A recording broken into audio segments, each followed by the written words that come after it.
happening? What is happening? I will do it. I will do it. Don't try with me. Don't try with me. What is it now? Good evening, viewers. Thank you for tuning in. Before we dive deep, don't forget to hit that like button and subscribe to the channel. It really helps us bring you more updates like this. Today, we are covering something that has grabbed the attention of the whole nation and beyond. Nnamdi Kanu, the leader of the indigenous people of Biafra, has finally spoken in court in Abuja, and what he said has sent waves across Nigeria. Make sure you stick with me because this story is intense, detailed, and you don't want to miss a single part of it. So here's what happened. On Monday, October 27th, 2025, the courtroom in Abuja was buzzing. Everyone was waiting to hear from Kanu after weeks of speculation and build-up. Instead of a traditional defense, Kanu took a bold stance.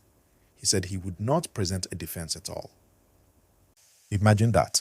A man standing trial for serious charges, including terrorism and treasonable felony, deciding to face the court without defending himself.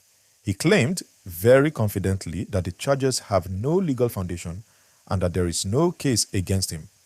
He urged the court either to release him immediately or to grant bail. Now, this is where it gets interesting. Kanu had previously planned to call dozens of witnesses, including former governors, military figures, and other prominent Nigerians. That would have been a dramatic courtroom showdown. But he chose to step back from all that. Why? He believes the prosecution's case is baseless and does not warrant a defense. This is more than just a legal tactic. It's a statement. And when someone in his position does something like this, it stirs conversations nationwide. The judge, Justice James Omotosho, was careful to guide him.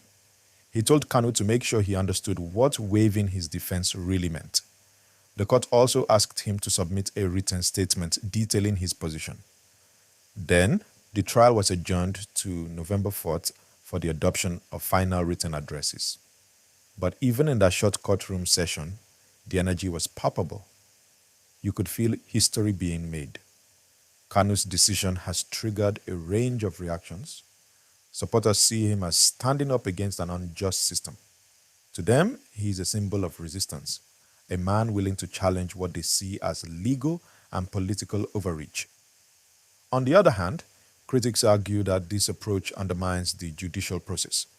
They say that ignoring a legal defense could make things more complicated, not less.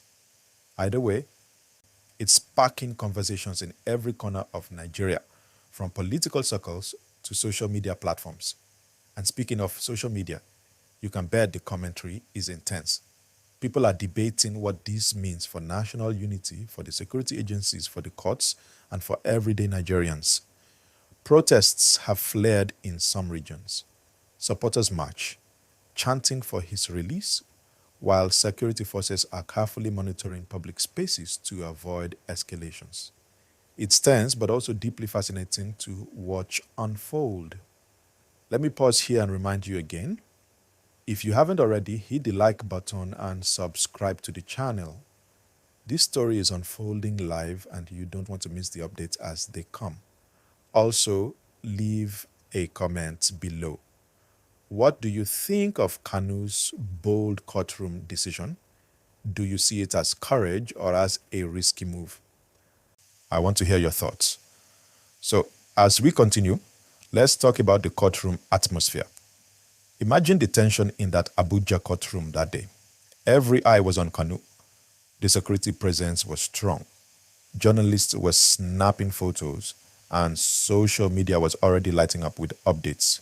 This is not just a trial, it's a national event. People everywhere were following every word. Kanu's decision to waive his defense sent a clear message. He's not just fighting a legal battle, he's making a statement about his belief in justice, or rather what he believes is the lack of it.